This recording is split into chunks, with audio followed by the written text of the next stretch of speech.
CGB, buddy. I have the video for you today. What is your favorite thing about Magic the Gathering? My favorite thing about Magic the Gathering. Oh my God, that's a great question. It's in your name. Blue? Mm-hmm. It's not Go. Go is like how you end your turn. It's got to be blue. Okay. It is. Blue. Blue is my favorite thing about Magic the Gathering. Did I do it right, Senpai? You did, because I am going to be showing you blue Yu-Gi-Oh cards today. Are you excited? I thought you didn't have colors. So these are blue feeling cards? They are it's the blue vibes? cards because they are ritual monsters. Because ritual monsters are yet another summoning mechanic in our lovely game known as Yu-Gi-Oh! Do you know what a ritual monster is? Does it sound familiar at all? No. Excellent. That means you and I are going to have a wonderful time. And as always, I'm going to be showing you some cards, and you have to tell me at any point if you thought these cards were so powerful they had to be banned. Are you ready, buddy? I guess. Do I have to learn another summoning mechanic? You do, but I was just starting to think I knew a bunch of them. Okay. I'll help you out. This one is pretty simple, and we're going to start with a very easy one to help you understand, okay? So, a ritual monster is summoned through a ritual spell card. So, I'm actually going to show you the ritual spell card first to make this even easier for you. Black Illusion Ritual. It's a spell card. It all comes together. This card is used to ritual summon Relinquished. You must also tribute a monster from your hand or field whose level is 1 or more. So how a ritual monster works is that when you have both the ritual monster and the ritual spell in your hand, you would activate Black Illusion Ritual, then tribute a monster with the specific level requirement. In the case of Relinquished, it's 1 or more, from either your hand or your field to the graveyard, and then you play the ritual monster on the field. Makes sense? It's like tribute summoning, but you need a card to do it? Correct. You need a spell to do it? That is actually incredibly accurate. The difference is you can tribute the monster from your hand as well. So it doesn't have to be on your field, so you don't have to get it out first. Okay, got it. Still with me? Yeah. Okay, and typically with most of these types of cards, they are supposed to ritual summon a specific monster. So here is your first monster. Relinquished. This is a dark level 1 monster with no attack or defense. Correct. Okay. When you ritual summon this card with Black Illusion Ritual, once per turn, you can target one monster your opponent controls, equip that target to this card. This card's attack and defense become equal to the equipped monsters. If this card would be destroyed by battle, destroy the equipped monster. While equipped with that monster, any battle damage you take from battles involving this card inflicts equal effect damage to your opponent. That's a lot of stuff. That is. Okay, if something is equipped to this, can it still do things on its own, or is it like it's not on the field? It is like it's not on the field. It is considered part of Relinquished, and it is essentially it is like an equipped spell card, if you will. So it's just giving it the stats, and that's all it does. So it's effectively a very unique form of removal. And if it were destroyed by battle, you destroy the equipped monster instead. If it's destroyed any other way, does the equipped monster go back to being the opponent's monster? No, it would just go to the graveyard with the Relinquished. Okay, if the Relinquished is returned to hand, what happens to the monster? It gets destroyed. Okay, these are good things. So it is removal. it very, like, there's no way they can get out of it, is what it sounds like, unless they relinquish maybe? Pretty much, yeah. There's not really a way to get... If that monster gets sucked up by Relinquished, it's, for all intents and purposes, like it's gone. Okay. So you have to have a ritual. You have to have a level 1 monster. You get this thing. It has the stats of the opponent's monster, and it says while it's equipped to that monster, any battle damage you take from battles involving this card. So that is weird to me. Any like battles involving this card seems like a different line of text. So is that only like when this thing bumps into another thing, either it's been attacked or it is attacking and it gets into a fight with something, then that damage affects the opponent, not all the different battles that could occur in a turn? Correct. Only with Relinquished. But it is like you said, it's if you attack into something or if they attack into you. It does work both ways. Okay. And what Important questions. What era of Yu-Gi-Oh are we playing? This is very first era of Yu-Gi-Oh. This is actually one of the boss monsters of the first villain in the anime. Boss monsters of the first villain in the anime. Very early. And I Very haven't early. seen these at all. You have not seen, I do not think I've shown you a single ritual monster. This is actually highly requested from the fans. Why wouldn't you show me these at all after all we've been through? Because I'm trying to help, help you keep your sanity. That's why. Or they're not that good, maybe. Is that what it is? Okay. Is that what it is? Maybe. Maybe.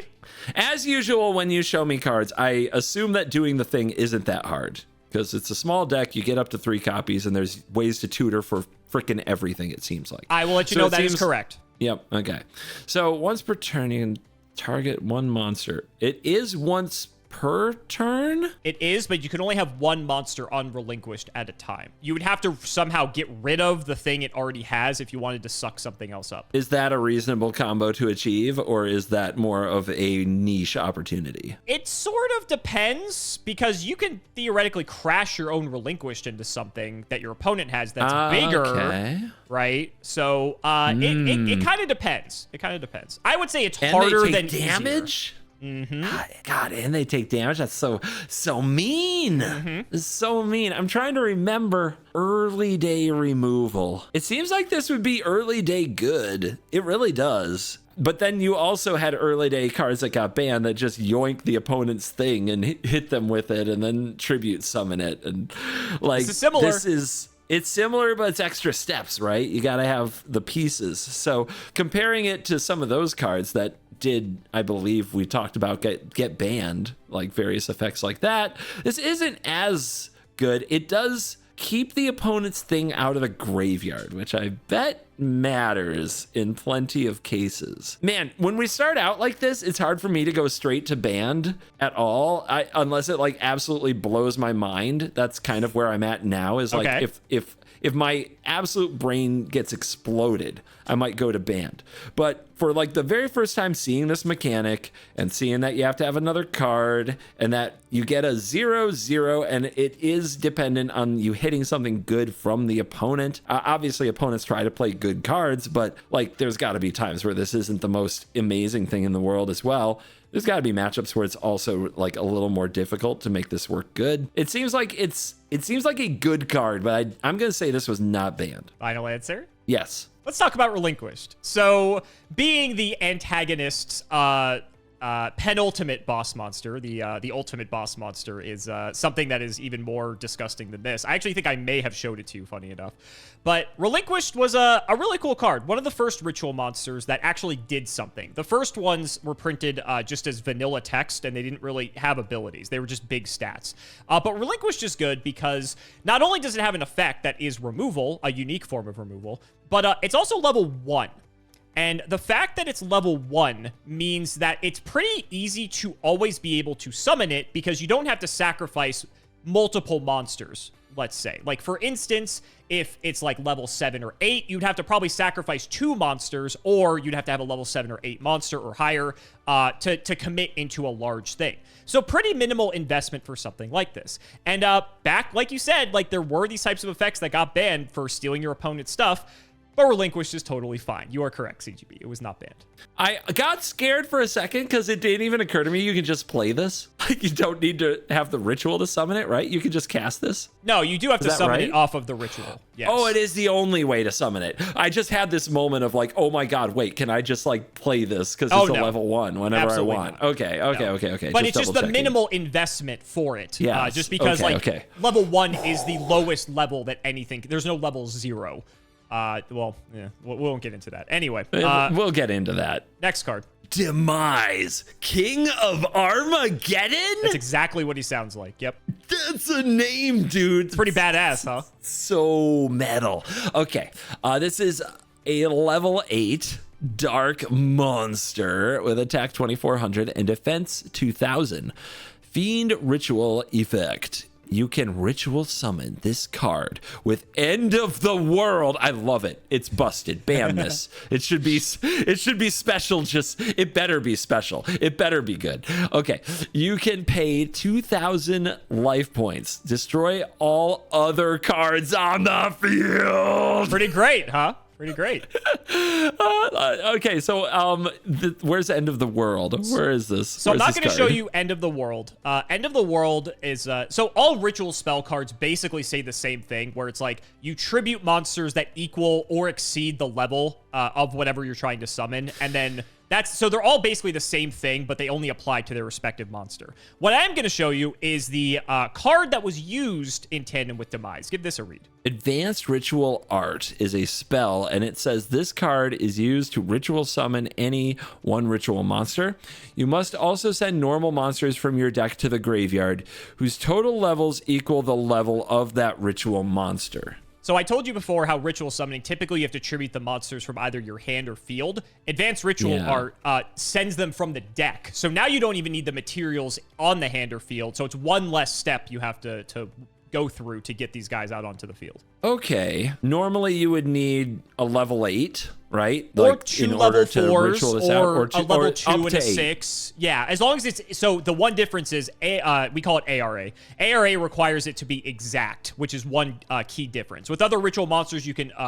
ritual spells, you can over-tribute over the level, but Advanced Ritual Art does require it to be exact. I like blowing things up. I bet. Blowing things up is fun. It's very Timmy. It's Timmy fun, right? We enjoy that. But is it a Timmy card? Big effects. Big effects. Yes. Is it busted? Is it busted? For context, I want to say this was 2006, 2007-ish. So about 5 years into the game's history. Honestly, I'm more worried about Advanced Ritual Art. I'm worried about like putting something from your deck into the graveyard that creates some kind of a combo that you can immediately like somehow combo with this from the graveyard. That's what that's what I'm already like,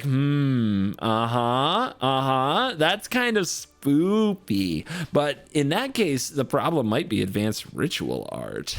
Because when I look at Demise, yes, badass, but very much a card I think belongs in a game. I like board wipes. I think board wipes are a good thing. I think board wipes on bodies that cost a decent amount to get on the field are good things.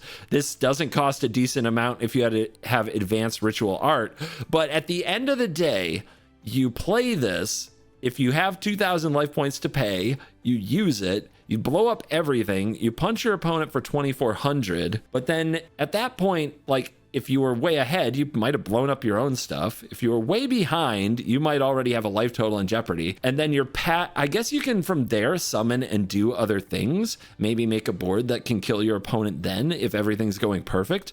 But if you end up passing the turn from that and they reload, they just attack you some more. I mean, I feel like this is a board wipe on a body, which is very good, and it does require a cost, unlike many free things in Yu-Gi-Oh! Of the 2,000 life points that could leave you in a bad position. I think it's a great card. I like it. Sure. I'm honestly, like, my alarm bells around Advanced Ritual are a little stronger. This feels like it can, with the right card, just be a one... Like what's supposed to be a 2-card combo, this can kind of make almost into a 1-card combo. And that's scary. That's spoopy to me. Mm-hmm. So if the question is about Demise, I'm going to say not banned because I think it's cool. Okay. And if it was banned and it's because of Advanced Ritual Art, which does seem like an amazing card, I'm going to die on the hill that Advanced Ritual Art's the problem. That's what I would say. So yeah, not banned. Would you like me to show you a couple other things here, and maybe you can put them together? When you said how you were worried about Advanced Ritual Art, and oh no, let's take a look at this guy here. Insect Knight is a level 4. Is that Earth? Earth. It is. And attack 1900. It is a normal monster, so it has no effect. A normal monster. You have those? We do, yes, because Advanced Ritual Art has to send normal monsters, right? So how would this work? If you play Advanced Ritual Art, how do you summon Demise? You put 2 of these in the graveyard? Correct. You pass. Okay, so now you put 2 in the graveyard. Demise is on the field. You nuke the board. Now give this card a read. Doomdozer, level 8 Earth thingy. Attack 2800, defense 2600. Cannot be normal summoned, of course. Must be special summoned from your hand by banishing 2 insect monsters from your graveyard. If this card inflicts battle damage to your opponent, send the top card of their deck to the graveyard. Here's your final piece. Okay. Megamorph. Spell card. While your life points is lower than your opponent's, the equipped monster's attack becomes double its original attack. While your life point is higher, the equipped monster's attack becomes half. Did you put it together? I see. It sure seems to me like you're going to use Advanced Ritual to put 2 Insect Knights in your graveyard and cheat out Demise, the King of Armageddon. You're going to pay 2,000 life points. You're going to blow up everything but Demise, King of Armageddon. Then you're going to use the insects in the graveyard to play the Doom Dozer. And you're going to equip the Megamorph to it. So that attacks for, quick math, is that 5,600 plus 2,400 from Demise? What's that add up to? What's that add? What is that? Is that an OTK? Is that how we do? Is that what that's called? And your life total is lower because you paid the life points for Demise. It doesn't even say once a turn, does it? Oh, it's when it enters. So, okay. So, yeah, but the 2,000 life points takes you lower, doubles this thing, attack with both, win game. Demise has to be in your hand. Ritual Art should be in your hand. Dozer has to be in your hand. Megamorph has to be in your hand. Correct. You, stack your deck? Is this hard? Well, you did say that all these things are searchable for the most part. I think the only... Yeah, okay. Yep, it's Yu-Gi-Oh! You just have what you need when you want it by turn... maybe 2 at the latest at all times. Got it. I will say the exception is Doom Dozer is the only one of these that is not searchable. But yes, I just showed you and you pieced together very well. The Demise OTK. This was, if you can believe it, a tier 1 strategy during this time. Because there wasn't really many ways to interact with this deck. It was very horrifying. It does seem like a dream to have all these combo pieces, but when you piece together the rest of the deck and the fact that this is what it's always working towards, it's just a very aggressive deck, and if the opponent can't kill you before you pull off the combo, then you're just going to lose to this. And you don't really need all the pieces. That's the full 8,000, but if you're slowly chipping away at them with your other monsters, then just dropping Demise and nuking the board might be enough to win the game. As such, Demise was limited. It was never banned, but it was limited to a singular copy to curb the power of this deck. And Advanced Ritual Art, the card you thought was the bigger problem, was also limited to a singular copy as well, and for quite some time. They're both back at 3 because they're a bit slow by today's standards. But yeah, that is the Demise OTK. What do you think? Nice. Did that kill it back in the day? Did that kill the deck? Oh yeah, it was way too inconsistent with those cards getting hit. 100%. I love old decks because they can have 4-card combos that you don't have to have on turn 1 to be good.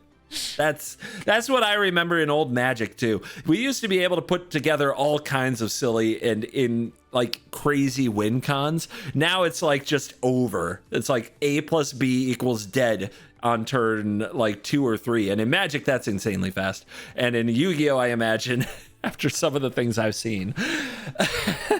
For old Yu-Gi-Oh! This was quite explosive, I will say. And people just love Doom Dozer. Doom Dozer is just it's a giant centipede. It's so cool. Oh, sure. It's fun. Give him the centipede. Yeah, hell yeah. Who doesn't love a good centipede? All right, next card. Herald of Perfection. Hold on. We must open in another window and zoom in. A light monster is level 6. 1800 attack, 2800 defense. Fairy Ritual effect. This card can only be ritual summoned with the ritual spell card Dawn of the Herald. So let me quickly cut you off there. A bunch of ritual monsters are going to say that, but Advanced Ritual Art can still summon this card, for the record. I mean, are we talking about that in a limited capacity for the rest of this video, or should I assume, at least for a period, it was not limited? For a period. But, okay. Yeah, so for a period it was, but for the most part, it's been at 3 for a long time. Just as usual, ignore the cost. Assume it's free. Sure, that's the best way to go about it, yeah. All right, when your opponent activates a spell card, a trap card, or an effect monster's effect, you can send 1 fairy-type monster from your hand to the graveyard to negate the activation and destroy the card. You should love this card. It's very blue. It is very blue. I'll show you the You're ritual not spell wrong. too. Now I'm like, how are the other cards blue again? This was supposed to be my favorite thing. Okay. Look at this. Look at this goofy. I have a cat toy robot that looks just like this. Just shoots little lights into the air and wiggles around and keeps my little kitten from destroying my house. It looks just like this. I swear to God. I bet they make a similar effect. Okay. When your opponent activates a spell card, trap card, or effect monster's effect, you can send one fairy type monster.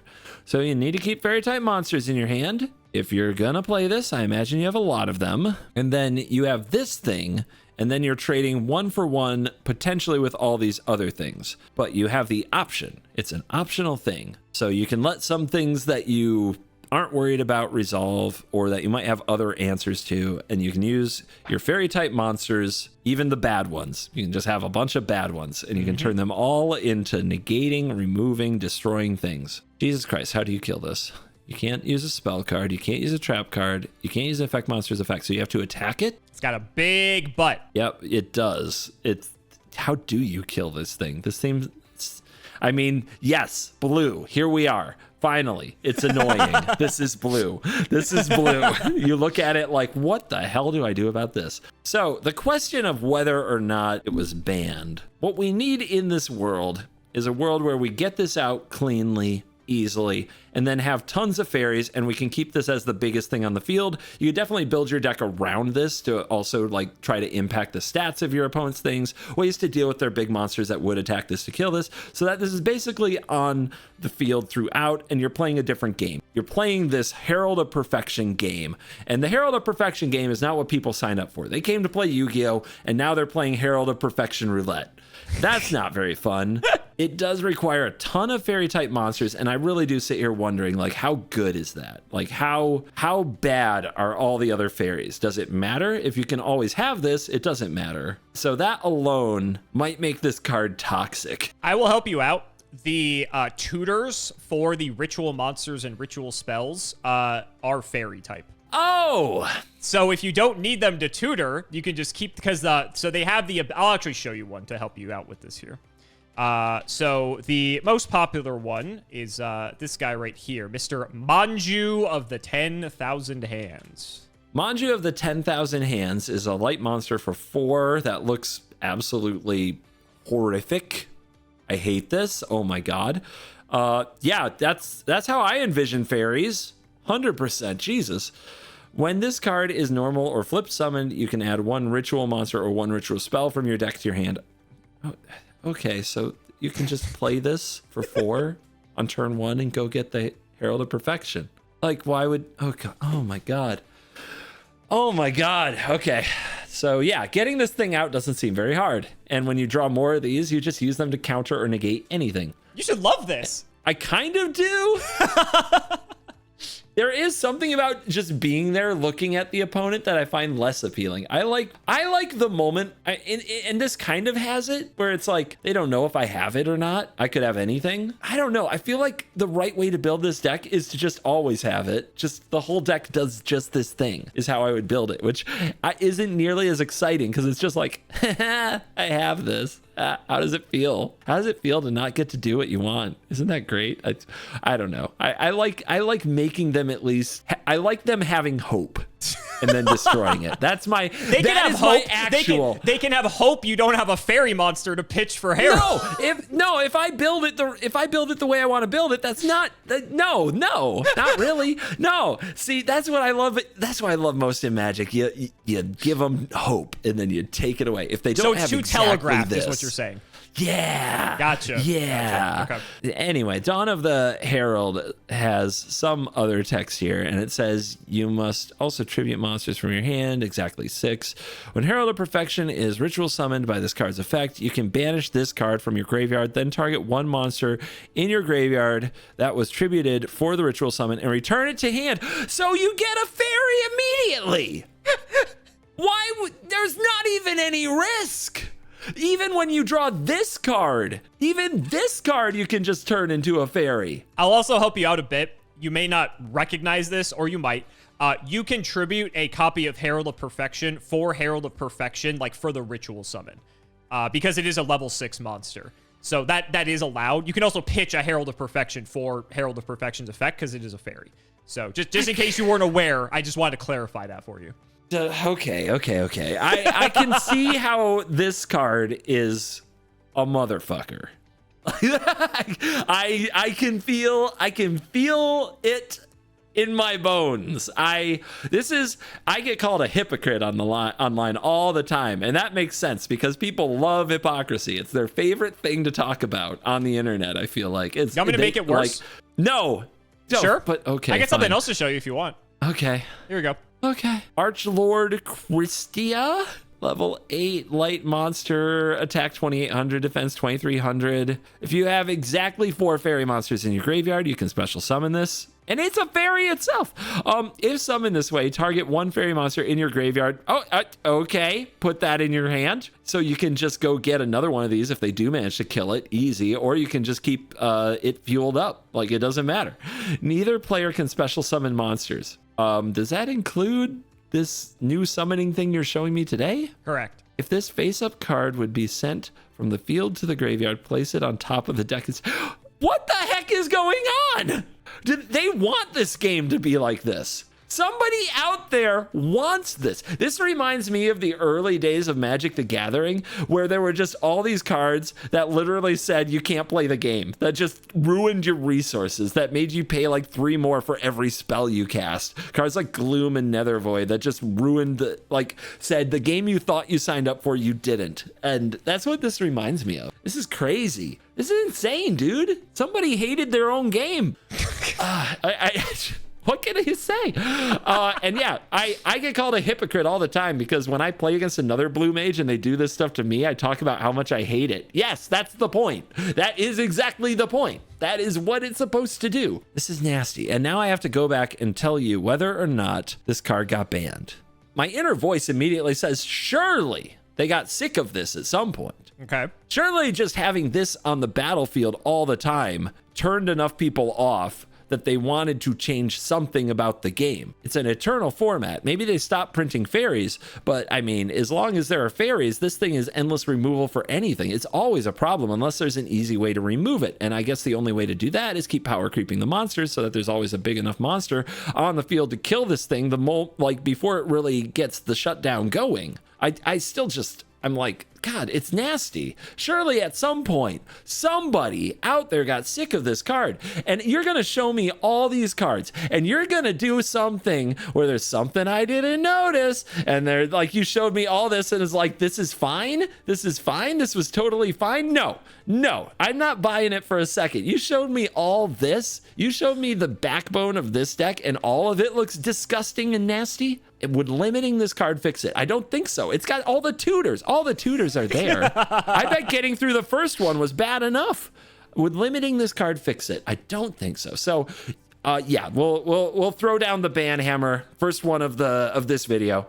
Ban Herald of Perfection. It's too blue. It's way too blue. Yes. This card's fine. And. No, that's it. It's fine. And come on, no. You've been trolling. No, this is the long troll. You do this all the time. No. This is totally. Come on, come on, let it out. Come on, it's fine. You're waiting for me to react. Fine, I'll react. What the fuck?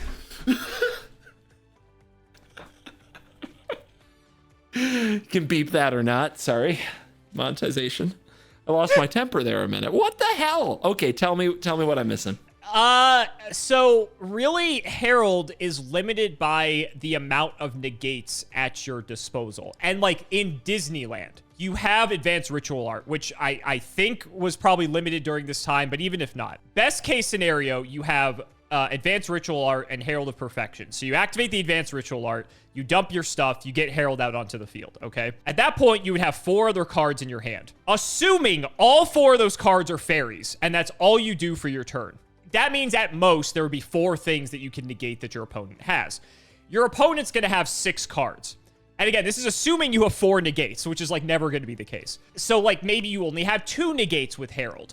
The card power in Yu-Gi-Oh! Is just so high that eventually your opponent is just going to bait out all the Herald negates, and then you're going to have like the last card they need to just like kill this off, and then that's sort of like your whole deck going down the drain. So it's really just limited by the consistency to which you can have enough fairies in your hand to always be able to deal with the stuff that your opponent has. And because Yu-Gi-Oh's cards are just so good, it's hard to, like, at this point in Yu-Gi-Oh, it's hard to do that consistently enough. I'm not going to say that this deck wasn't played. I'm not going to say that this deck didn't top some regionals or even some higher level tournaments during this time. Having Archlord Christia as another thing to pair with it was very good because that turned off special summoning as well, which meant it was even harder for the opponent to play the game. But there were plenty of ways, and the decks during this time, this deck was sort of all in, essentially. And if it got cracked, then it was just all down the drain. So, yeah, like it was like there was way more egregious things during this time that were going on than this. Inherently, and you're going to see this as a common theme throughout this video, the consistency issue at times with rituals was one of the biggest drawbacks that the deck had. Sometimes you would play the deck and like you wouldn't have the pieces, even with all the tutor stuff. Even though that's like what the deck is designed to do. So yeah, it really just like wasn't enough. You baited this so hard, dude. Oh, I did. I definitely did. I thought we were friends. You onion layered this scam. You should be happy. You can play it. You can play this. You absolutely carefully set up this pyramid scheme. It was right at the top, and it went all the way down to this other card that says you can't play the game. This is disgusting. I hope you're happy. I hope your YouTube algorithm serving nonsense brain is happy. Oh my God. I hope your thumbnail creator is very happy. I really do. Oh my I'll give you a chance to redeem yourself. Don't worry. Here's your next one. Evigishki Kraken. Yeah. I can see why you think this is blue. This is like as much of the blue color as I've seen on a Yu-Gi-Oh card. So we got a water card. We got the Kraken. I get it. We got some wind in the gust. It's a level 6. We've got 2,400 attack and 1,000 defense. So not much of a butt, to be honest. Like that's pretty weird for a Kraken in Magic. Aqua Ritual Effect. Ritual Summon, etc., etc. When this card is Ritual Summoned, look at the up to 2 random cards in your opponent's hand. Banned. Looking at cards in hand, it's over. How could we? What are we talking about? Then shuffle one of them into the deck. Oh, it's over. It's over. How can a Yu-Gi-Oh player possibly recover from this? Look at cards in your hand, know all of your moves. Oh no. Oh no. This is a test, CGB. This is a test. It's only 2 of them, dude. It's only 2 of them. It's only 2. How bad could it be? It's only 2.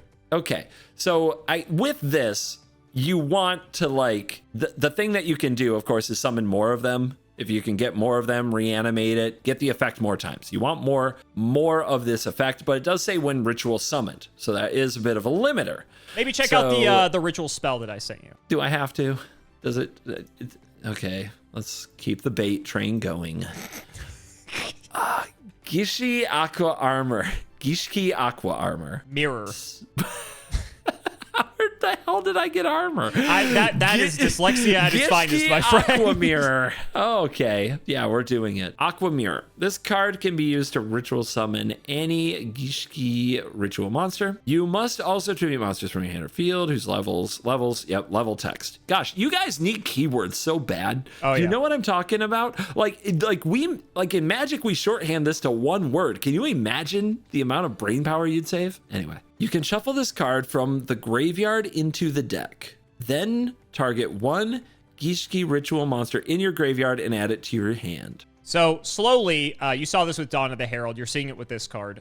To help sort of circumvent the inherent card disadvantage that these cards have, they started incorporating effects on the ritual spells specifically to sort of like give you something back. So like Dawn of the Herald gave you back like a material that you used for the ritual summon. Aqua Mirror gives you back like a ritual monster altogether. Because these cards aren't good. They need a boost. Well, the ritual arc, that was always historically the issue with like the ritual, because you've seen none of these cards I've shown you thus far have been banned, right? So like slowly as Yu-Gi-Oh progresses, you start to see them like try to give you a bit of a refund on these types of effects to incentivize you to want to play them. So of course you would want to get your little hand attacking blue card back to your hand once it dies, and it has no booty, so it dies in combat. Like if you want to give it like something that does well, it just goes out there and dies. This comes down to how just insecure Yu-Gi-Oh players are with having people see what's in their hand. Tell us, UGB. Tell us how insecure we are. I'm sure they'd love to hear it. It's not that bad. It's I mean, like, there are so many cards in Magic that are like, look at the opponent's hand and take a card from them. And what happens every time? Ask any Magic player. They just draw what they need anyway. They draw the card that bamboozles you or whatever. It's not that bad. It's not that big of a deal. I swear to God, there's so many sub games that happen once your opponent sees your hand. There's so many things that, like, it's almost knowledge at the higher end, especially a condensed meta, that you know what's in your opponent's hand anyway because of how they play. I still don't get it, man. I've seen all these cards and I'm still like, so why is it such a big deal to know what's in their hand? Just do this thing.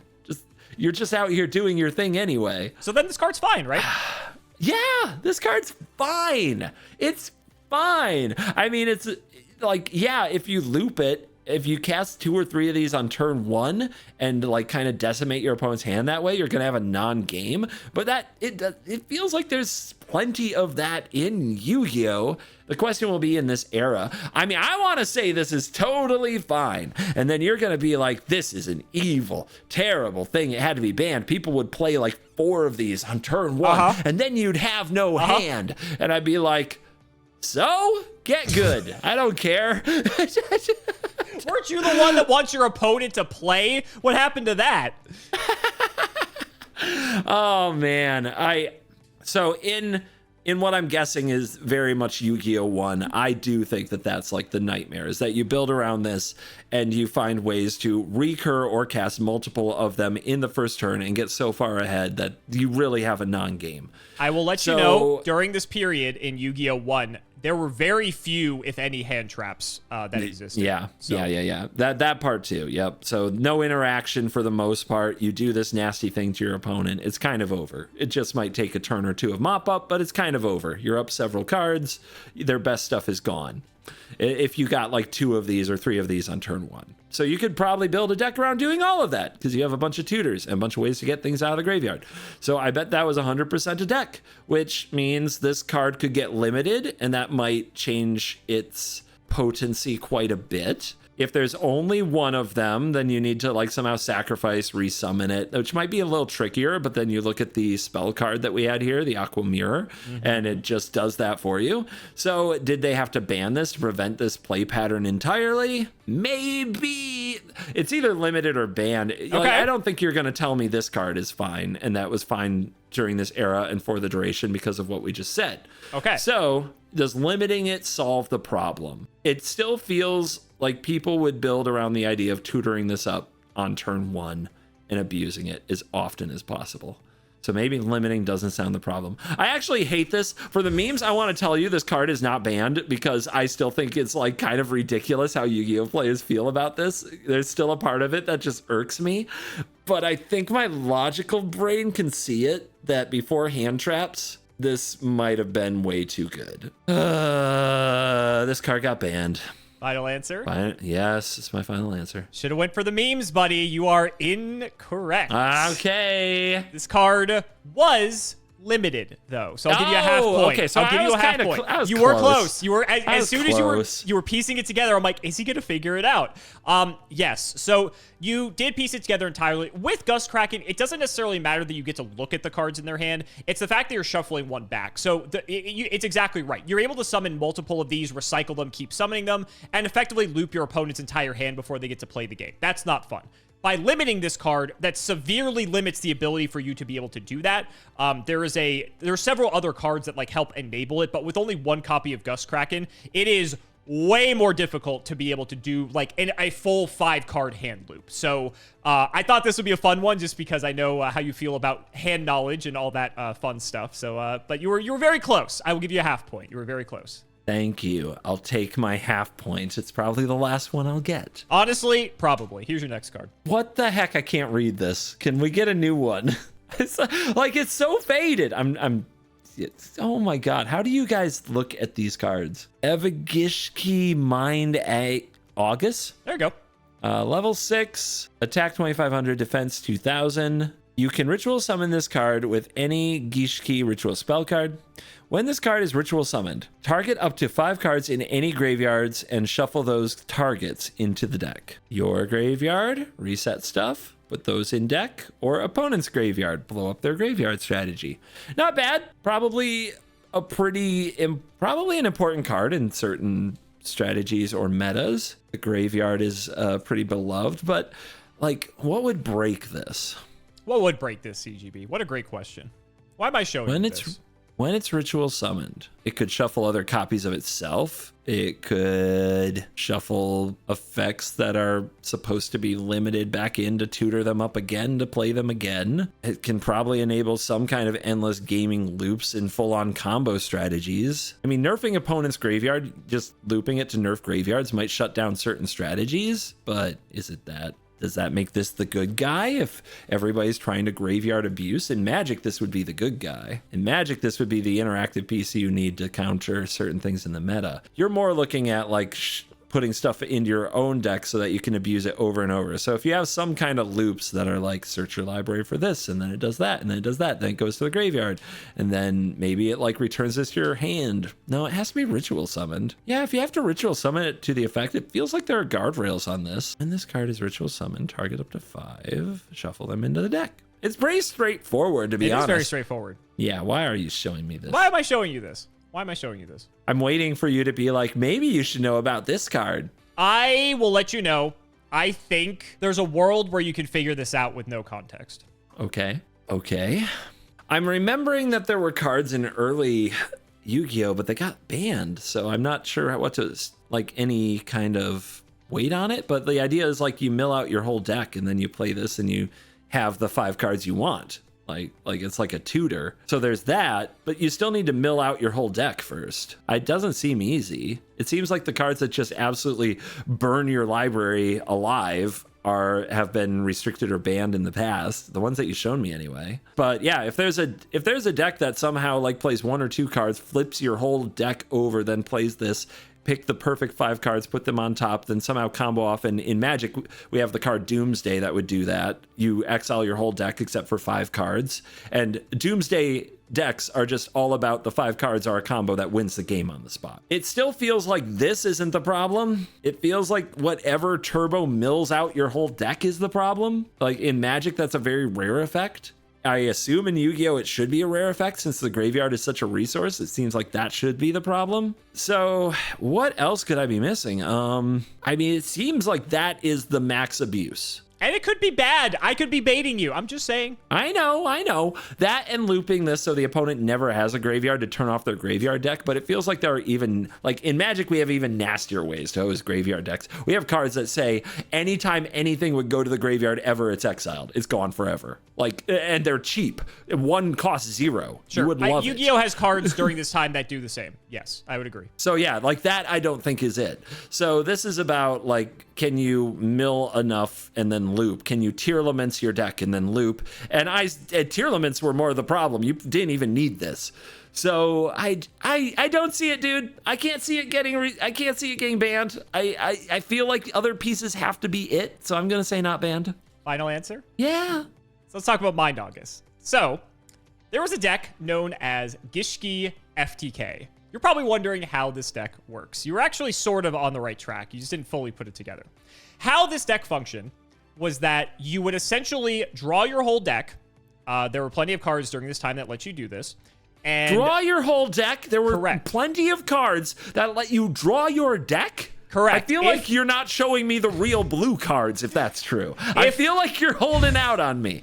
These are the types of cards that like Exodia decks would historically play, and they wouldn't be good unless you're trying to go for some cheesy win condition, like assembling Exodia or what this deck was trying to achieve. Because so normally I don't interrupt your beautiful presentation that you prepare over there, but I feel like we can't just breeze by. There were plenty of cards that let you draw your deck. There were. That's crazy. It's because so I'll explain. So the reason for that is you wouldn't play them in regular decks because they come with major downsides or things that other like decks that would try to include them, it would be like counterintuitive for what that deck's trying to accomplish. So there's all these cards that say draw a card, but then like have like negative effect happen that a normal Yu-Gi-Oh deck would not play that card for that reason. But if you're playing a deck that's going to win on the first turn immediately, it doesn't matter. Or it's like draw 2 cards, but then discard 2 cards, but you had to activate that card to do so. So you're taking a minus in that exchange,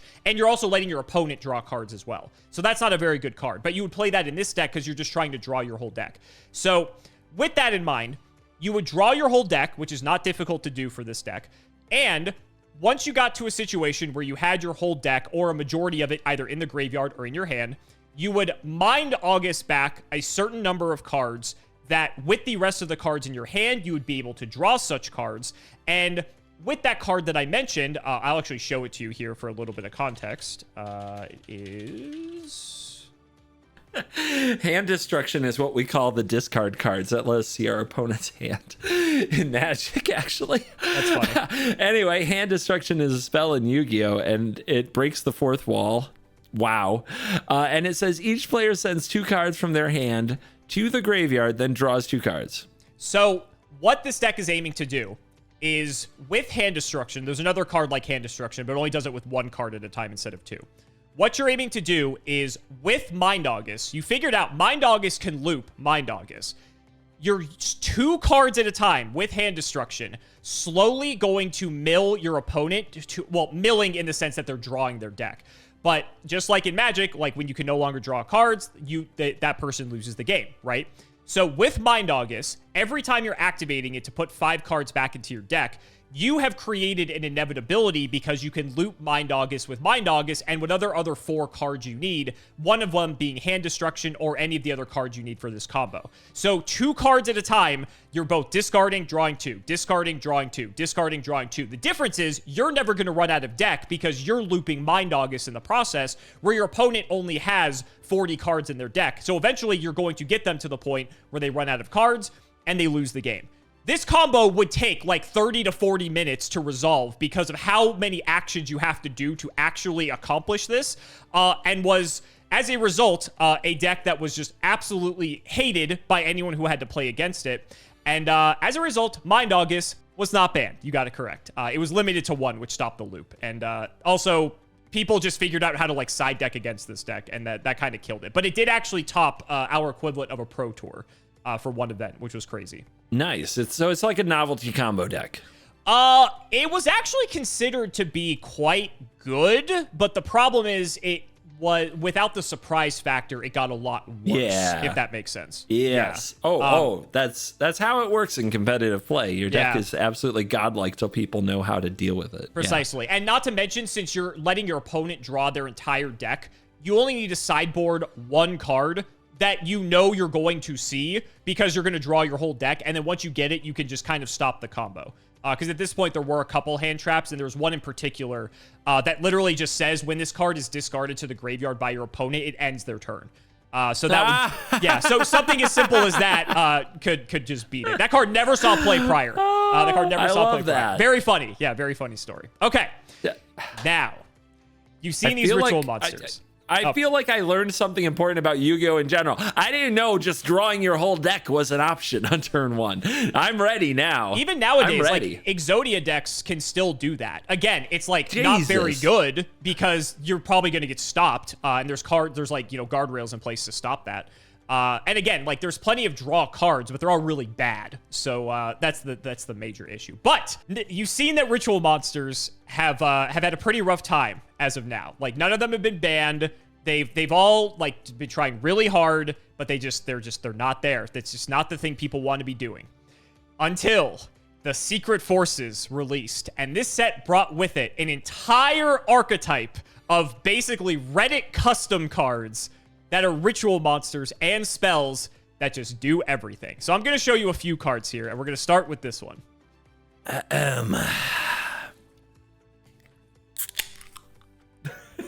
Crack a new one.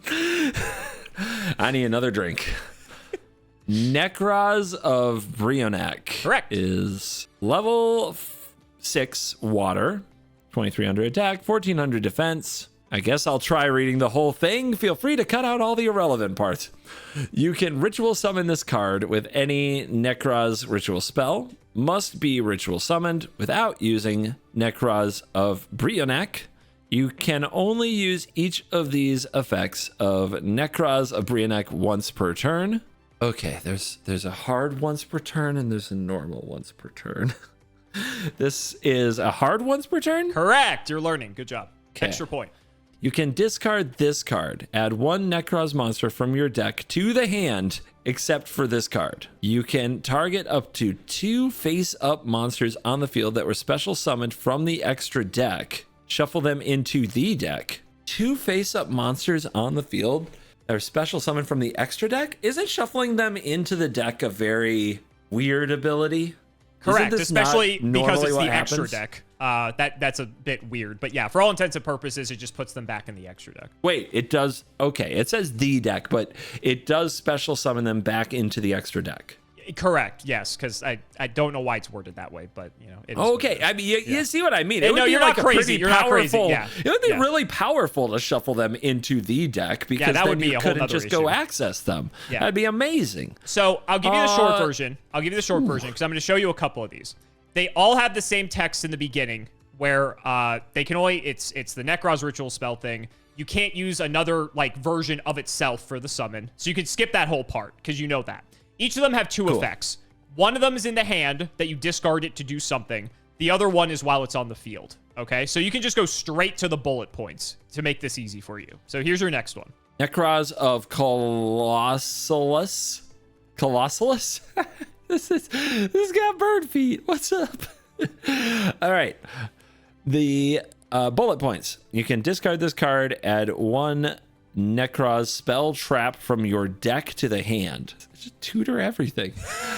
Quick effect. You can target 1 face-up monster on the field that was special summoned from the extra deck. Until the end of this turn, that target's attack becomes 0. Also, that target's effects are negated. Here's your next one. Nekroz of Unicorn. It doesn't have bullet points, but you can start at the second line. They're divided so easily. I can easily tell what the second line might be. You can discard this card. You can discard this card, then target 1 Nekroz card in your graveyard, except for this. Add it to your hand. You can only use this effect of Nekroz of Unicorn once per turn. Negate the effects of face-up monsters on the field that were special summoned from the extra deck. Here's this one. Oh my god, there's so many. All right, Nekroz of Trishula. This one has a lot of level. Oh my god. But we'll just skip right to the bullet points because why would it cost anything? When a card or effect is activated that targets a Nekroz monster you control, quick effect, you can discard this card to negate the activation. There you go. You don't even need this card. You just need it in your hand. Correct. It's a counter spell. It's a force of will. Okay. When this card is ritual summoned, you can banish exactly 3 cards of your opponent's. Banish exactly 3 of your opponent's cards, 1 each from their hand, field, and graveyard. The card in hand is chosen at random. Okay. And then here's your last one. Ban them all. Can I just say that? Can we I will be say, done? this guy looks like Urza for what it's worth. You are not wrong. What the? Okay. Well, I know who your favorite is.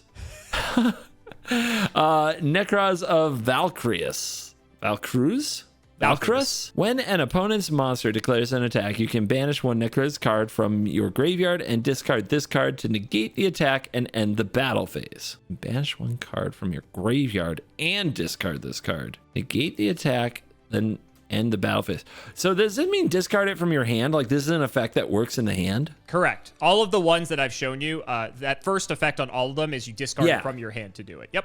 This one I thought for some reason the wording was weird and discard this card might mean discard it from the battlefield, but yeah, okay, got it. During your main phase, you can tribute up to 2 monsters from your hand and or field, and if you do, draw the same number of cards.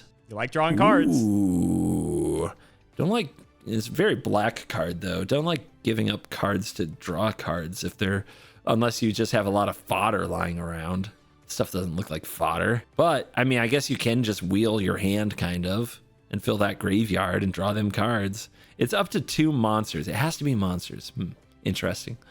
It's still, I mean, it's good. Like, those effects are good. How would you like me to evaluate the 900 words of text I've been thrown? Great question, because I still have more to show you. Anyway. Oh, okay. Come on. I need to show you the ritual spell. So why don't you go ahead and give this a read? And I once again shorthand these once you read the first one. Nekroz Mirror, the spell card. This card can be used to ritual summon any Nekroz ritual monster, tribute monsters from your hand or field, and or banish Nekroz monsters from your graveyard. Then ritual summon 1 Nekroz monster from your hand whose level exactly equals the total levels of those monsters. You can only use the effect of Nekroz Mirror once per turn. If you control no monsters, you can banish this card and 1 Nekroz monster from your graveyard to add 1 Nekroz spell from your deck to your hand. Okay. So there's 3 spells. I'm going to do the short version to save you from reading. So each of them have a gimmick. Nekroz Mirror, the gimmick is you can banish your Nekroz monsters, or if you want to do the traditional way from the hand or field, that's fine. Nekroz Cycle is sort of the more traditional one where you can only do it from hand or field, but you can also ritual summon the monster from the graveyard. So if one of these was in the graveyard, you can actually sort of ritual summon it, resurrect it, if you will, and it's still considered a ritual summon. But you can also just do it the traditional way as well.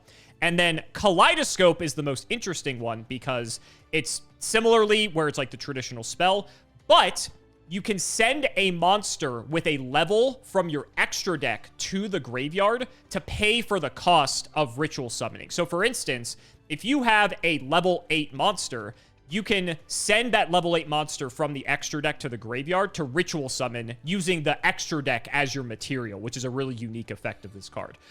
It can also do multiple things.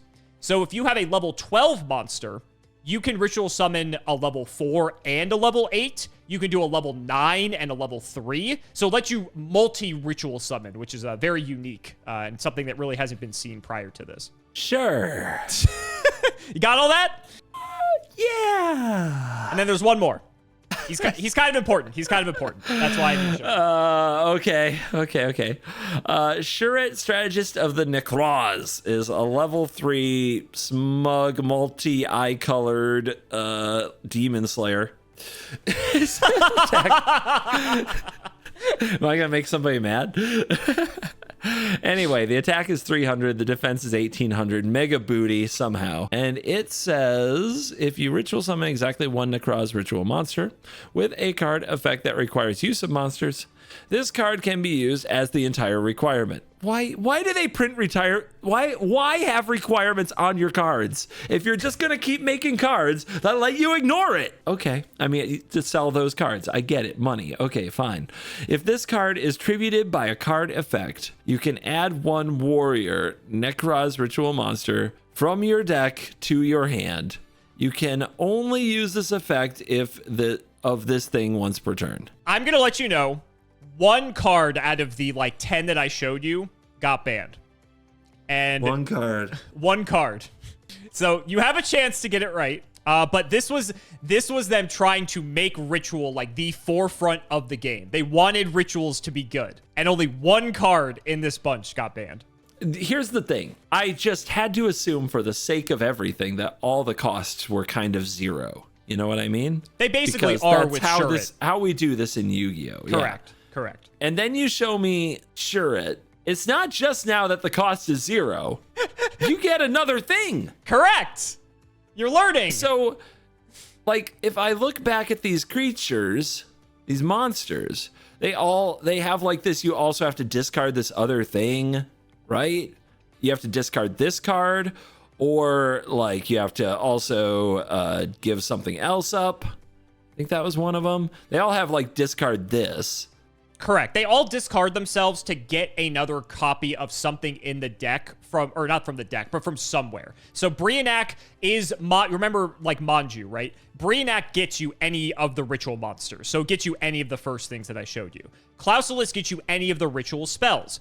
Unicorn gets any of them from the graveyard. And then Valkyrus and Trishula are more protection type discard effects, where Trishula protects your things from being targeted, and Valkyrus can end the battle phase if you're being threatened from an attack. And I mean, sure, it's a Nekroz, so you can just go get Shure. Like with these Nekroz, like go get this thing, right? You could just go get Shure, who then when you use his material gets you another thing anyway. Welcome to Yu-Gi-Oh, my friend. Oh my, I hate it. I hate it. My head is already exploding.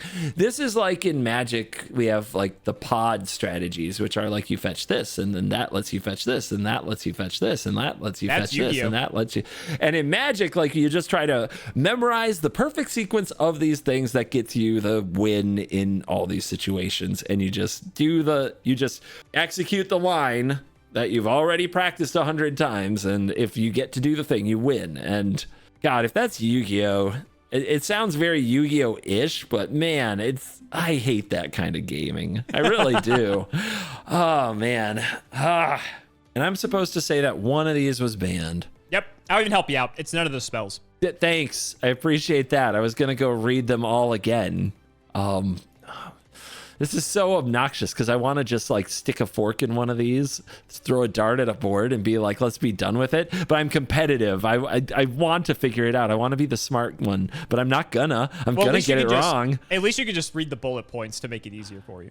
Discarding Brionac gets you a Nekroz monster, which just gets you a Shure, so that you can then use that as materials for a different one in your hand and get another one anyway. And then the other thing is target 2 face-up monsters that were special summoned from the extra deck, shuffle them into the deck. It's a little interesting. It does feel like it can be your own thing if you wanted to reuse its summon, and the opponent's thing if you thought they might have trouble with the materials. Maybe the opponent put 2 monsters down and you get a 2-for-1 that way. That's pretty solid, right? That's not a bad play. Not bad. It seems really good. I'm not sure it's busted. Then we have Colossalus. And we have discard this to go get one of these cards, like Shure, from the deck to the hand. And you can target a face-up thing. If it was special summoned from the extra deck until the end of this turn, its attack becomes 0. Seems good against very specific items, like maybe something you don't want to leave the field so it doesn't get reused, but you just don't want its attack to work. So this is good, but I don't see it as busted. I kind of like these weird and different ways of solving problems. They're usually not busted in that way. They're just like it makes you feel smart to have the right answer at the right time. Unicore says, where do I start reading Unicore? You can only use this effect once. Nope. Second line middle. Second line middle. I need like a flow chart with an arrow. You can discard this card, then 1 Nekroz from your graveyard, target 1 in your graveyard, and add it to your hand. So you can get back Shure that when you use it to sacrifice to play something else. That then when you go get the Shure. Yeah, okay. Yeah. You can only use this effect once per turn. Negate effects of face-up monsters on the field that were special summoned from the extra deck.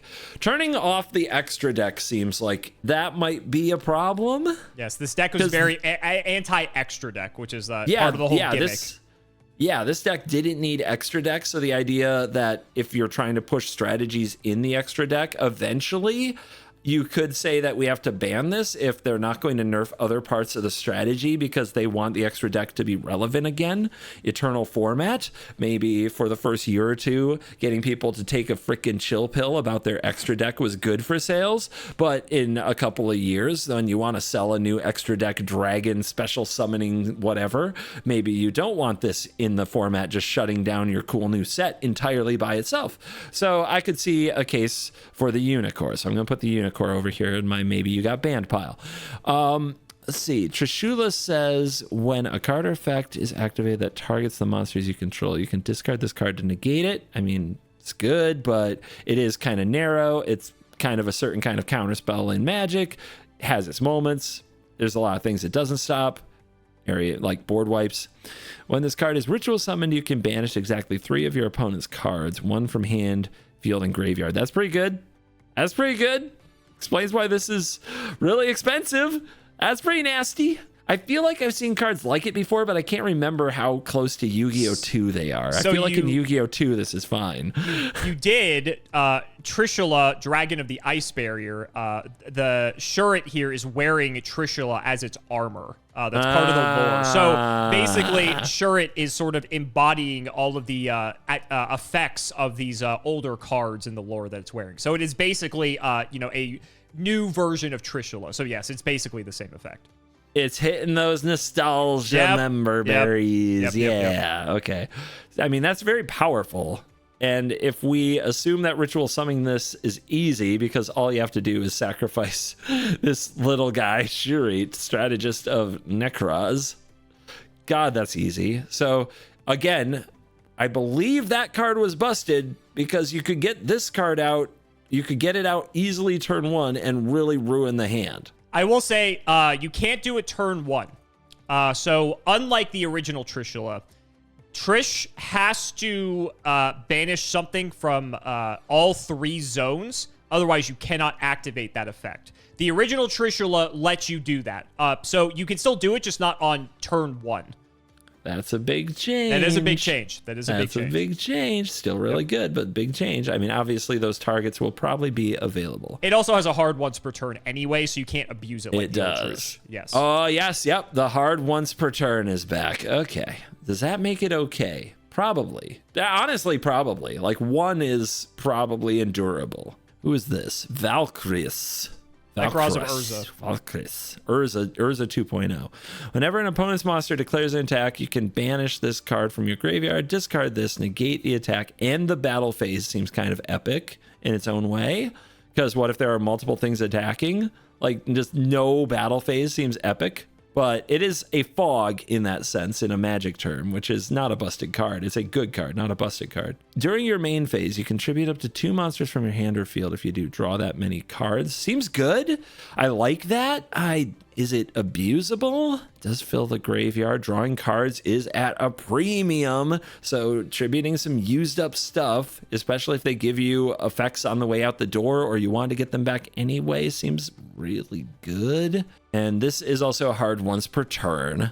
I don't know. It doesn't scream bannable to me. It screams really good, but not bannable. And I don't have time to like dive into absolutely every nuance of all these cards, or we'll be here for another hour on just this question. So I gotta go with my gut. This card is stupid. This card is stupid. What are we doing? Why create all these costs and then put in a card that is tutorable through a number, like all of these different spells, and then says ignore the cost and get upside? Because that's what I'm reading this as, unless I'm missing something. No, you're right. You're right. It at least has a hard once per turn, right? It's a hard once per turn. Something, but it still is very much like, why would you turn all the cost into this one thing that is also tutorable, so you just get it, so that every time you pay the cost, you get more than you were supposed to in the first place and give up less than you were supposed to in the first place? Why? How is that game design? How is that balance? How is that even remotely okay? I know you're ranting. I need to clarify one thing. The only hard once per turn is to add a warrior from deck to hand. Sure, you can use it for free material as many times as you want. Just want to put that out there. All right, ban this little shithead. Get it? I mean, I might be wrong, and maybe the fact... So here's the thing with Pod. I talked about Pod in Magic. In Pod, there are the various steps in the chain, and you can kind of see that with all of these different options of things that you tutor up that do these things. All of the Nekrozes feel like they have a spot in the chain where that's what you want to get. You could go for the top of the chain, which is probably Trishula. You know, that seems like kind of an end game state. But if all of these cards are substantially worse if you have to pay their actual cost. There is one card in here that says it's like, just ignore the cost even more than you were going to anyway and get more and more on top of that and more. And it screams at me that one of these things is not like the others. So unless I'm missing that a certain part of the chain is the only thing that's wrong and all the rest of the chaining and accruing value is fine, I don't like it. I feel like eventually This whole thing needed to chill the F out, and I don't think it does that when you're paying even less than cost. You know, this is cost plus something else. So I ban the Shure. That's what I think, and that's easy to say. I almost feel like I'm copping out to a degree because one of these things is so not like the other that it's easy to point and be like, just pick that thing instead of try to analyze these other things. But I made an honest attempt, and I still came back to that can't be fine. So that's my final answer. I'm going with it. You are right, CGB. One of these is definitely not like the others. Because Shure it was banned! You got it! Funny enough, Shure it's not a ritual monster, so it's funny that everything I've shown you thus far, still no ritual monsters have been banned. To give you the short of it, this was the best deck you could be playing during this time by a mile, and it wasn't close. This is arguably one of the most consistent decks ever produced up until this point. This is one of the strongest decks people would look back historically throughout Yu-Gi-Oh's history. It's not tier element strong, but it would probably, if there was like a top 10 decks of Yu-Gi-Oh of all time, I want to say Nekroz would probably make the list. Maybe top 5 if it was like number 5. Or if not, it would be an honorable mention at like 6. This deck was so consistent, so powerful, and you might think to yourself that's boring because that might sound linear. The fact that every card basically tutors for another card that can tutor for another card means that at that point, it's two players who are playing in the mirror match against each other. The more skilled player would more often than not always win. And that's what people actually really loved about this format. If you're like on the super high competitive side of things. If you're more casual, you didn't like that because this was like the boogeyman that was ruining the format for you. And this wasn't like the only deck people were playing. There were other decks people could play as like an anti-meta to try to defeat this. But for the most part, this was by far and away the best deck during the time. Sure, it eventually got banned. Some of the other cards got limited. I believe Brionac went to 1. I think Unicorn went to 1. But the rest were like all totally fine aside from that. And just historically, it is a phenomenal deck. A lot of the top competitive players think it's just because it just allows you to do everything.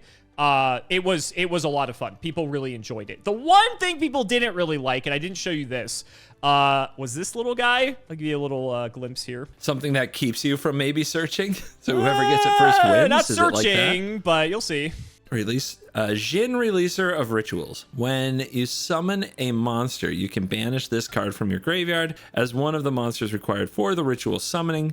If a player ritual summons using this card, the other player cannot special summon while that ritual summon monster is face up on the field.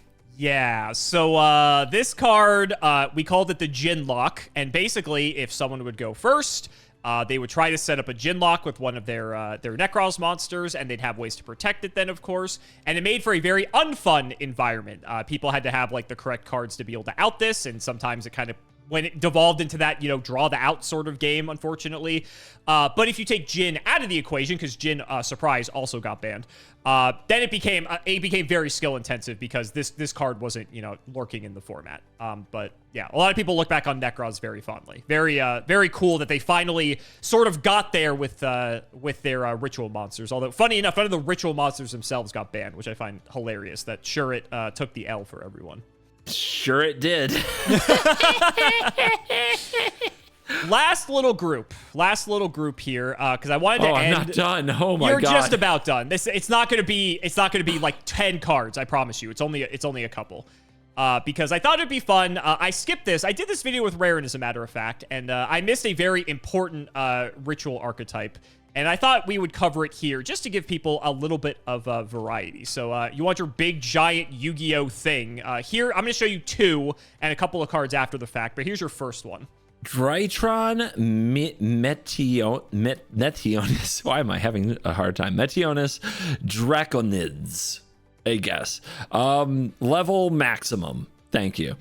And attack 4,000, defense 4,000. You can ritual summon this card with a thing. Your opponent cannot target this card with monster effects. If the total levels of monsters used for its ritual summon are 2 or less, this card can attack all special summon monsters your opponent controls once each turn. During your opponent's turn, quick effect, you can banish monsters from your graveyard whose combined attack equals exactly 2,000 or 4,000. Then target one face-up card your opponent controls for every 2,000 attack of total.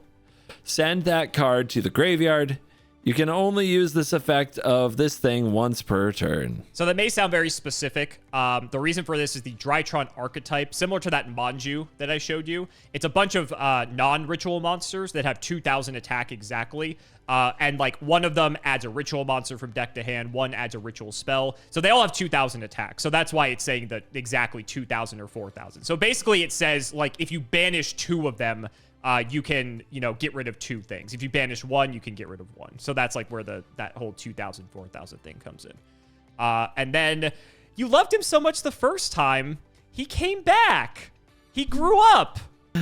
All right. Herald Ultimatinus. Ultimatinus. What the heck? Okay, it's the deluxe. It's the deluxe level cat robot. Got it. Oh my god. How about that pose? How about those thighs? Yep, that's a fairy.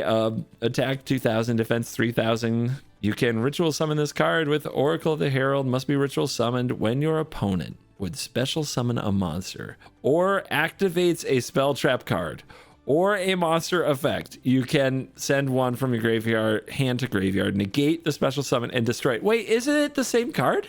It includes special summons now. So before it could not negate special summons, but now it does. And you might be wondering, well, isn't this just going to have the same little problem as the other Herald? We have this little card now. Eva! What's the movie? It's Wall-E? Wall-E and Eva, right? Yep. Yeah. Just level 1. And you crashed in Dino Land? What's going on? Attack is 500, defense is 200, fairy effect. If this card is sent to the graveyard, you can banish up to 2 other light fairy monsters from your field and or graveyard to add the same number of level 2 or lower light fairy monsters with different names from your deck to your hand, except Ava. You can only use this once per turn. So now you discard this and 2 other fairies in your graveyard and you get a draw 2 so that you can do it 2 more times. That does make things a little better. Just a little bit. Well, maybe you don't run out of cards this time. Yeah, maybe not. Is that the problem? The problem you told me was the problem. Does it solve all the problem? Does it all solve right, the problem? So do I have more stuff I need to know? Nope, this is it. I'll be nice. This is it? And I'm trying to figure out if what was banned. All of them? Any of them. I still don't know what this first one does. Understandably. Yeah. Okay, so part of it is this whole... You can ritual summon this card with Drytron, which I don't think he's showed me the regular version. And it says, if the total levels of monsters used to summon it are 2 or less. If the total levels of monsters used to summon it. So if you just sack something cheap, it's like rewarding you for having a small monster in your deck? Correct. So I should show you the ritual spell because it is important here. Let me get this pulled up for you. Sorry, I promise this is the last card you're going to read. Yeah, I've heard these lies before. So Metonus Drytron spell. Okay. You're almost there. This card can be used to ritual summon any ritual monster from your hand or graveyard. Or graveyard. That's different. So keep that in mind. You must also tribute machine monsters from your hand or field whose total attack equal or exceed the attack of the ritual monster you ritual summon.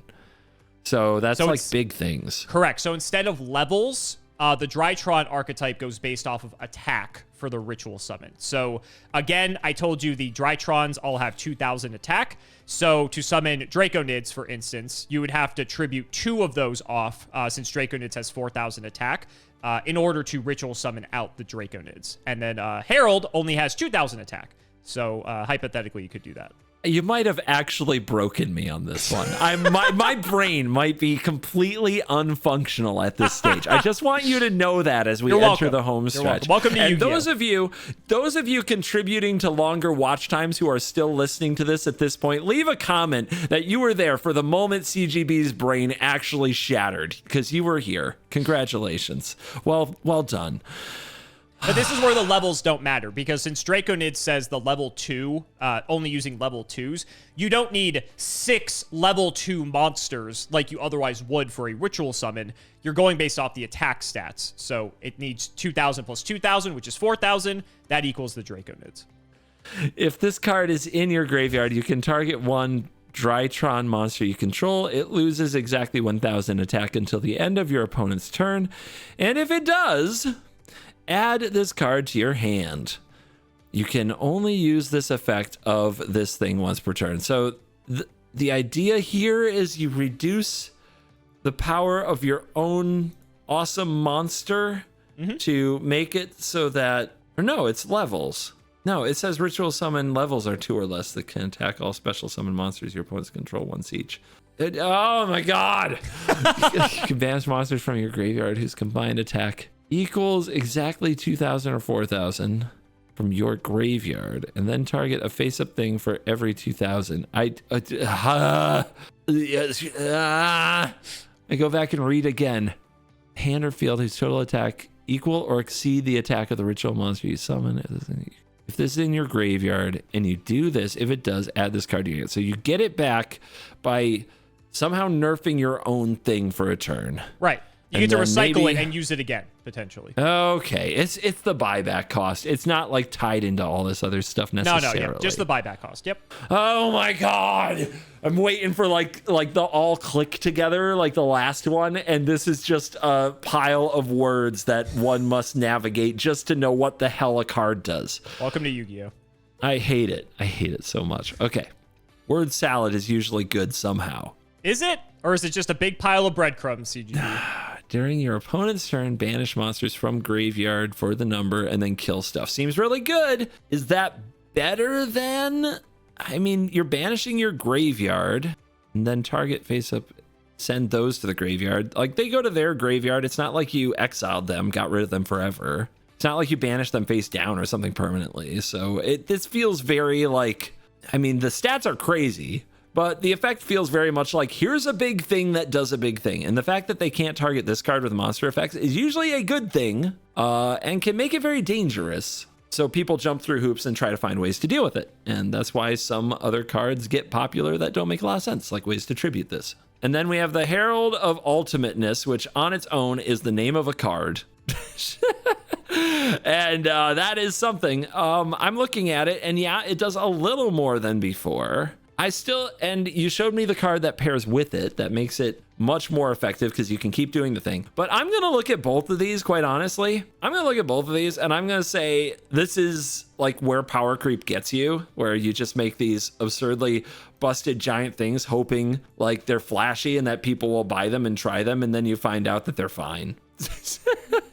I mean, if the other Herald of Ultimateness before was fine, did this one extra card that gives it more uses break it? Like the way you described it, I don't know. It seems more obnoxious than ever. That's true, but I don't know. Like if the last one was fine, I clearly don't know how to analyze what's not fine. Also, you giving me the little breadcrumb of see how it's different now is so you, that's probably fine. I would never do such a thing. I'm offended that you would even accuse me of doing such a thing. The other card is just such a spam of words that you could probably say to me, one thing you probably missed about 18 times. And I'd be like, you know what? Cool. But this does strike me. This strikes me as a Yu-Gi-Oh! 2 like kind of card where it's something that comes out and is hard to deal with and deals with your opponent's stuff at the same time and somehow is fine. I'm going to go with neither one got banned, and I might regret it. I'll enjoy the story, but I won't have to read these cards anymore. And that's winning sometimes. Sometimes winning is not playing the game. Would you believe me if I told you they banned Ava? Almost. But you said that so casually, you're just trying to ramp me up. No, go ahead. No, I'm curious. Why do you say almost? Well, because if the play patterns of all the things I was worried about in the past about the Herald turned out to actually be accurate, which they kind of didn't, but now you add in like it's not card disadvantage anymore, and you can just keep doing it and like lock your opponent out of the game, and now that's a problem. I don't know. I feel like the progression of Yu-Gi-Oh! Goes to a place where like this is the kind of thing you try to do and they still find ways out of it because now resources and big effects on power is freer than ever. So like if they banned this, it's because my analysis earlier was really good but missing this one piece that put it way over the top, and now they made this one piece to try to make it good, and they were like, oh shit guys, we made it too good, oh no. maybe that would be kind of in line with what I said before. However, I'm just rattled, and I don't know, man. Would they ban Ava? I mean, maybe they'd restrict it. Like, I think going one time through that cycle isn't enough. I don't think they'd ban it. They banned Ava. Wow. They banned Ava. Yep. One time was too much. Oh my God. One thing you're missing with this, as typical, bring it. Let's go. Ava's once per turn. There is another card that I may show you in a future video, so I don't want to show you now. That has the ability to send a card from your deck to the graveyard at quick effect speed. So during your turn, you can send an Ava, use Ava to get some things to your hand. During your opponent's turn, you can send an Ava, get more things to your hand, and you've effectively given yourself 4 negations for the Herald of Ultimateness, not counting what you already have in your hand prior to this, okay? Okay. So seems good. Yeah, it was very good. So much so that essentially you would have 6 negations in your hand. Your opponent starts the game with 6 cards, and you can imagine how those games would go. Not very fun. So Ava ended up making its way onto the ban list. Not the Draconids, not the Herald of Ultimateness, the Ava. Which is something that a lot of people thought was really fucking funny at the time. Ava's back now. This deck, funny enough, this deck's actually getting new support, so I think they, want to make sure that they have the ability to do stuff. And there some of the other pieces of that deck have been put in check in other ways. But yeah, this is kind of the story of ritual monsters that's really funny that I conveyed to Raren and I'm conveying to you. None of these cards that I've showed you have ever been banned. Some of them got restricted. Some of the other adjacent ancillary pieces got hit or banned in some instances, like Shure, like Ava, like Jin, releaser of rituals, but never the ritual monsters themselves. I pissed off a lot of people when I said this in the Raren video, and I'll say it again. This is Yu-Gi-Oh's weakest summoning mechanic. It is a mechanic that's been with the game since the very beginning, and through and through, they've tried to do every single thing to make this this summoning mechanic good, and so people can get excited for it again, because there are people who are attached to the mechanic. But for some reason or another, I'm not saying this deck was bad, by the way. Like, obviously, like, Nekroz was one of the best decks ever. Drytron was a tier 1, probably the best deck during its period. And then eventually, like, the things got hit. So I'm not saying that the decks are bad. It's just funny that it was never egregious enough that the ritual cards themselves ever had to get banned in any sort of capacity. And so, like, when you're kind of looking at the numbers of ritual versus fusion or synchro or Xyz, I don't know, man. It's kind of funny. So I thought we would show you some blue cards sit in. I thought you'd enjoy yourself. What do you think? You started the video with what do you love most about Magic and blue cards, and I'm like, I'm gonna look at blue cards. And at the end of this video, you're telling me we just spent time reading more words than I probably read in my senior year of high school in an attempt to understand the worst mechanic, the worst summoning mechanic in Yu-Gi-Oh! And that is what blue means to you? Correct. I'm cooked. It's over. Do you want the light at the end of the tunnel? Okay. There are other blue cards in Yu-Gi-Oh! That are not ritual monsters that are way better. And we will get to those another day. So you have something to look forward to. Yeah, I thought I was out, and you pulled me back in. So guys, that's going to wrap it up for another video. I really hope you all enjoyed. Let's go ahead and shout the patrons for all their continued support. So shouts to Shout1317, Tim00x3, MBT Play Medolce, Moto, Cameron L. Smith, The Synchro Guy, Pony Stark, Dan the Man Hoban, Little Fade Leaf, Draconic, Brian Dancer of Class 7, Dylan Rare Hunter, JW11860, Flannel Daddy, literally all of the guinea pigs, Cheeks McLapperty, Stolfin Amethyst, MBT canceled by community soon, canceled by all committees soon, canceled by all players soon, Wonder Waffle, MBT and Nimnims 1, Boxer Brief, Fueled Night of Passion, Daniel Howell, Electrician of the Ice Barrier, Arco, and the Nova 129. Thank you again so much for watching, and we will see you next time.